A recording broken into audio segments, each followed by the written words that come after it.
So what I love about compassion is it's really about connecting with people. It's making sure that our own spiritual values resonate with others and actually having compassion for the poor and the oppressed. There's so much in this war-torn world of hatred, and what I'd love to do is just imagine a world without hatred, without bigotry, without violence. Imagine a world of love, of forgiveness, of compassion. How can we foster a greater awareness of love and forgiveness in the emerging global community? It is time for us to function from a we universe instead of a me universe. For such a long time, it's been about me, me, me. It's been about self-determination, self-awareness, self-realization. But that's been great, and it's brought us to a place right now that, that we come to the awareness that we can no longer function in separation and in exclusion of everything and everyone else around us. So it is the time for us to become more aware about what's happening around us and how we are interconnected to everything. Because consciousness in itself includes everything. It judges nothing and it rejects nothing either. We've bought into a definition of reality where half the world is starving and the other half is losing weight, and we don't see how that's a problem. And we don't see how that can possibly change. We're waking up to the realization that the world that we're living in is no longer acceptable. We're no longer willing to accept the circumstances that we find ourselves in.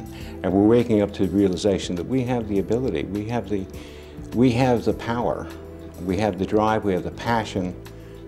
We are absolutely capable of changing the way things are. First, we have to change what's going on between our ears. And in order to do that, we have to notice when we're not feeling the way we'd like to feel. Whenever we find ourselves feeling less than excited, we need to stop and ask ourselves, what am I thinking? And what must I believe to be thinking this? Because it's those beliefs that set the frequency of your mind. And your mind is just a receptor.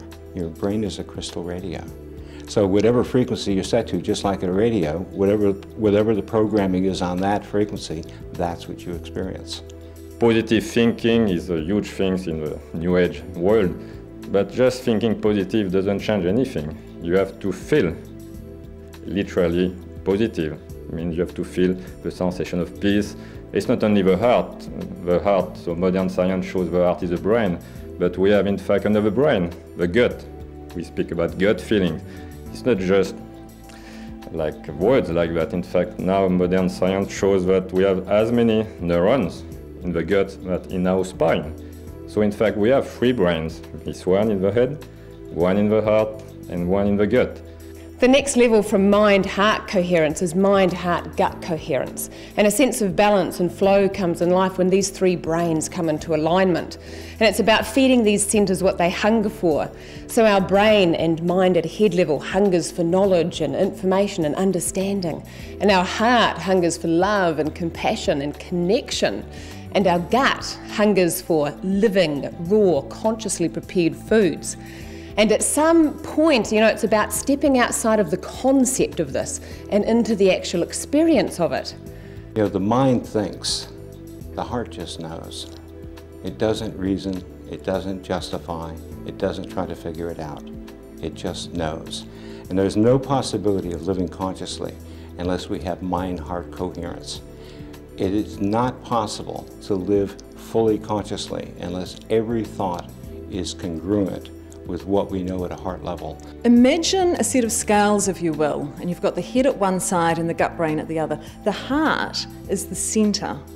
These 2 sides have to be in balance in order for the heart to be centred. And when all 3 are working together in vertical alignment, they create a synergistic effect. So the 3 centres working together are far more powerful than the 3 individual components. Food is scientifically proven to affect the gut, but also the heart and the brain. People have this perception that food intolerances work directly by irritating and creating gut inflammation. What the new science is pointing towards is that these food proteins, these certain allergens, may actually affect the brain, which in turn affects digestion and the gut. So one is constantly in flow with the other. This is even more evidence as to why food affects the brain, the mind, and ultimately consciousness. The reason consciousness is so essential is this. Consciousness is like a key to creation.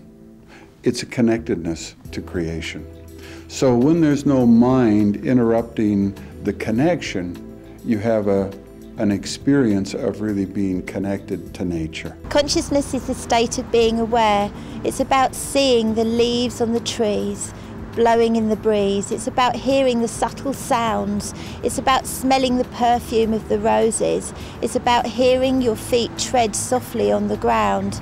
It's about taking time out for you and being conscious of yourself and how it feels within. Your consciousness is not separate from you. It is part of you and who you are. But having a positive or a negative intent can connect with that conscious you and help you to act out one way or another. How many times do we hear of people in the media who have regretted their actions, but they're conscious? They made their decision at that time. The key thing to remember here is that you create your own reality, moment to moment. Living moment to moment allows us the freedom to choose which experience we want to create, what experience we wish to create. We literally are our own fairy godmother. We're born into this three-dimensional reality, this illusion, with these false beliefs, judgments, and this ego, which tends to exist to remind us of what we're not. But there is no illusion, there's no separation. All is one. Always has been, always will be. We talk about oneness, but what do we mean by oneness? Oneness includes no judgment. It has no fixed position. It has no reality. It's got no truth. Oneness is that place that we get to occasionally when we meditate. It's that place that we get to when we do great song, great poetry, great music, great books. It's that sense of tranquility and peace, that sense of stillness. In that, there is no judgment. There's no place for judgment in that. That is the place that we have to begin to get to if we want to be living. For so long, we've lived in this reality, and this reality is all about polarity. It's a polarity of where we fit, where we benefit, where we win, where we lose. It's about the trauma and the drama and the upset and the intrigue. And we bought so much into that to the point that we're not present anymore. It's like we've made it so solid and so significant that the energy around something like that, does that feel light or heavy? It feels heavy, right? So it is time for us to actually ask some questions. For so long we've functioned from this place of always looking for answers. I mean, when you're around a child, does the child always ask you for answers? No, it's always asking you questions, and we tried to shut the kid down and say, oh, stop asking questions. But no, it's time for us to begin to actually ask questions of everything. So will this action create a reaction? And being conscious of, if I create that, what is it going to create back? What are the consequences going to be? So thinking about, what am I not proud of what would I not be proud of if I were to create that? And so bringing it back into yourself and asking, another question, if I was to do this consciously, then what consequence would that be? And always coming from that, that place of love as opposed to the place of fear, or the place of concern, the place of doubt, the place of judgment. Maybe it's time to actually stop and listen and say, how am I today? How can I best deal with this now? What is it that I need to learn from me? What gives my life meaning? What inspires me? What contribution do I want to make to the world? And move the questions into your body, into your being, into your heart, and ask your heart how it would respond. So by beginning to ask questions, what would work for me today? What would create and generate the reality that would work for me? What is my reality? What would I like my reality to be like? What joy and fun can I have? Because so many of us have even cut off that joy and fun. It's like we feel guilty for having joy and we feel guilty for having fun. But actually, the truth of it is that it is when you're living in the joyous reality, when you're feeling joy, when you are being joy, when you're embodying, the embodiment of joy, is when everything starts working out. Because you no longer feel so focused. It's like you're no longer following Alice down the rabbit hole. Does that make sense? You're actually going, that's a choice. I'm not willing to go there. What would I choose next? So as I live consciously, I'm thinking about what it is that's coming out of my mouth before I'm saying it. I'm sitting down to a meal and I'm being conscious or mindful of the food that I'm ingesting. I am walking consciously, so I'm not rushing around, I'm not in the busyness of life. You know, we quite often get caught up in the craziness of life and doing, and then we get to the end of the day and we've actually got nothing done. So living consciously is about being, moment by moment by moment, just this presence. Taking a breath is living consciously. Speaking so that there is no hurt that is created through your words. Acting as if you're coming from your heart space instead of your mind space at all times. And for us in this life, with everything that shows up in our roles and our day-to-day life, this can be really challenging. So it really is just about being present in every moment and noticing, like being aware. And for some it might be, well, what does that mean? What does being aware and being mindful actually mean for those that are perhaps not living as consciously as some? So it really is just as simple as taking a breath as you wake up in the morning and asking, how can I be more conscious today? There are those who are asleep, they're unconscious of their conditioning. And so they mechanically are going robotically through the same motions day after day. And then there are those who are awake, they become conscious of their conditioning, and they are thinking about, why am I here? You know, what's this all about? But they're still caught by the mind.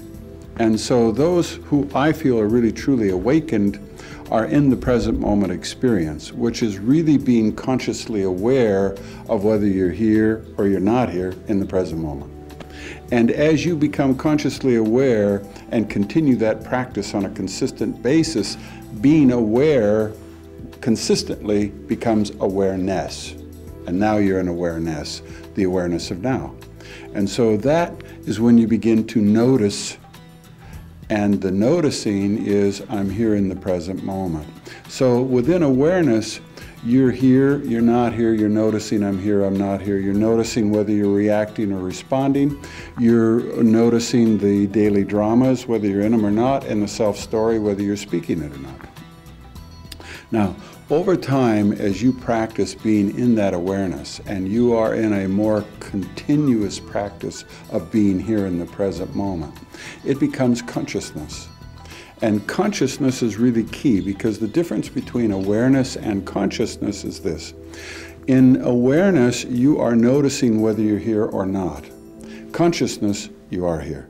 Consciousness is what we term as being non-local. You know, our physicality, our environment, it's local, it's here, there's a sense of tangibility to it. It has a concept of space and time. Consciousness, there is no space or time. Consciousness exists in the gap in between our thoughts. It is the field of infinite creativity. It is the potentiality that exists in our universe.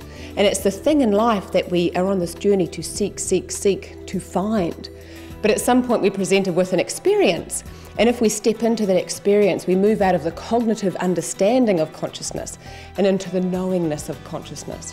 Because consciousness is something that you know through experience.